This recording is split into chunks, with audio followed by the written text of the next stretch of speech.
I want to speak on something because I feel like we're almost like edging into it because the big conversation, and anybody watching this, if you just paid attention to like basic football news or watched ESPN ever or FS1 or followed any Instagram accounts that talk football, the big piece of news was it's over in Buffalo because the Bills traded Stefon Diggs. Diggs is gone. Allen's going to take a step back. It's over.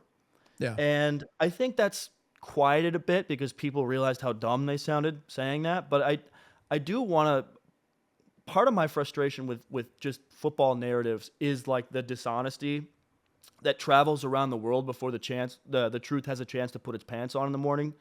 And this just got repeated so much by like the Nick Wrights of the world. And it's now over, and they have nothing to show for it.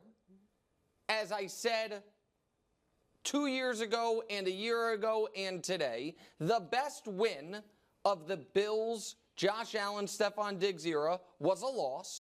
That everybody just started saying it like it was a fact. And I disagree so strongly with this like idea that losing Diggs is this nail in the coffin for the Bills, that I just decided to start kind of digging into the season that he had last year.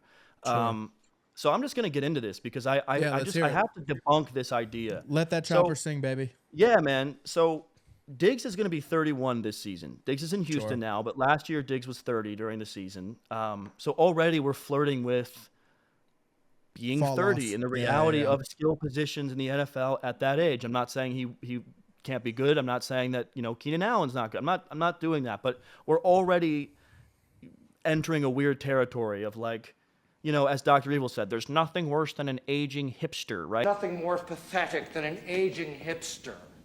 All right, Baldy, shut your cake hole. It's like this guy's like such a noisy guy, but he's not 26 anymore. So it's like, you're 30 now. Like, he finished the season with 107 catches, 1,183 yards, and eight touchdowns, which seems pretty good. It's not Tyreek numbers. It's not Lamb numbers. It's not Jefferson on a good year numbers.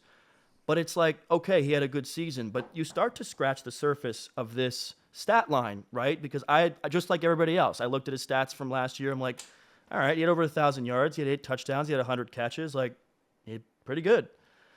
What's interesting about it is he started the season off on an absolute tear. Like, he came out being a top 3, top 4, top, depending on the week, top 2, top 1 wide receiver in football last year. And it was looking like he was going to do it again and be a Pro Bowler, right? Teams losing games. There's meltdowns going on the sidelines. Do you remember training camp? He had like that weird thing where like McDermott sent him home and then they were asked about it. And he was like, oh yeah, it was just like a weird thing. It's being handled internally. It's like, you sent him home like this is elementary school? Like he got suspended? Like what happened? Yeah, we got no like weird. We had a good conversation, great communication, and we got to a point yesterday where we just felt like we all needed a break and some space. And so I gave Steph permission to get some space and head out, and then picked up those conversations after practice. So let me make it clear, it was not Steph leaving unexcused. He was excused by me. It was, but the talk was getting loud in Buffalo that he was like becoming like really, really aggressive towards Allen and like disrespectful towards Allen. And you saw it in the London game with the blow up on the sideline. It was just getting weird, but he was putting up big numbers. So it was like, okay, I don't really know what to make of it. Like, let him cook. What's interesting is week 7 on, Stefon Diggs had 0 games, with 100 yards receiving. And he only had 3 touchdown catches in that stretch.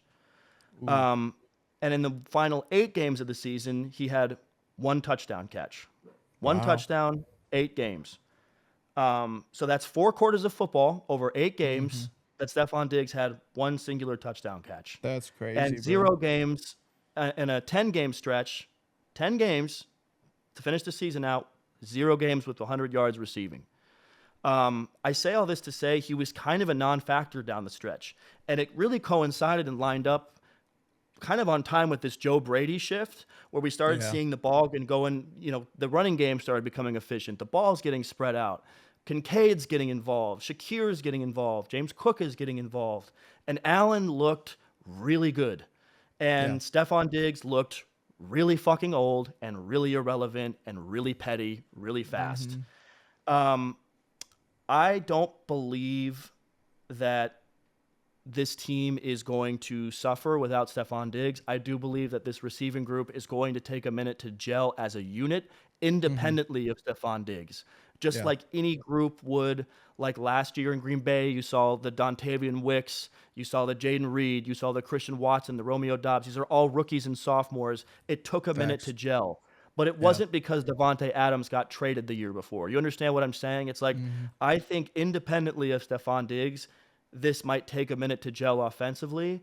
But I do not believe that in the long term or even the short term, as in like week 7, 8, 9 on, this team is going to miss Stefon Diggs. It felt like, you know, in movies, there's a scene where you just like the thing happens and you go, oh God, it's over. Like, oh, the main character, you just know something is like ominous is coming. Losing his mind. And I'm reaping all the benefits.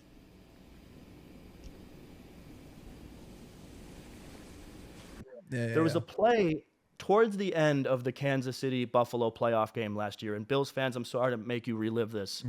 But the game was winnable. It was close. It was a close game. It was a back and forth. The Buffalo had a chance. And Josh Allen did what he did. He extended a play, and he threw, I believe it was like a 45-yard, 50-yard rocket. It was a rocket. And it was like one of those, if it's in a movie, right, it's slow motion, right? And you've got like the guy going like, oh, you know, the crowd pans. And he threw it right to Diggs, and it would have turned the game. And I hate to do this because maybe you don't win anyway, because that history shows us you don't. But it felt like if Diggs made that catch, you got a shot. Maybe you win that game. And it was just momentum shifter. He dropped it. And it just felt like, I don't know about you, I wasn't that surprised by the Diggs trade because I remember that play and my mind immediately thought about that play. And I was sitting at home watching the game and I'm like, I feel like it's over. Like if they don't pull this game off, I feel like it's over. Like it just felt like the end. It felt like the breakup. It felt like the bad date when you tried to get back with your ex and you're sitting there and it's like, you fight instead at the restaurant, and it's just like, all right, we're not getting back together. Like, it's done. Jerry. Yes? I've been doing a lot of thinking. Uh-huh. Well, I don't think we should see each other anymore. Oh, that's okay. What? No, it's fine. No problem. I'll meet somebody else. Really? Sure. See, things always even out for me. Huh? It's fine. Anyway, it's been really nice dating you for a while, and good luck.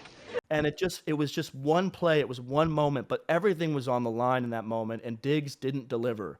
And he didn't go back to Diggs after that. He didn't go back to him, and he should have. Like the game was still there. He still, there were still plays, there were still drives, there were moments left, and he didn't go back to Diggs. It was like, I'm not throwing you the ball. And I wanted to sort of have this rant because I'm seeing so much matter of fact, so much truth, so much narrative that it's over for Buffalo, it's over for Josh, and this team's going to take this huge step back because of Diggs. And I almost agree with you. I think losing their starting center, who was a locker room guy, who was a high-level offensive lineman, is a bigger loss than this. I go as far as to say it's addition by subtraction. And I think he will have some good games in Houston next year. Yeah, but he will. It's not going to go on forever. So I just wanted to get that off because it's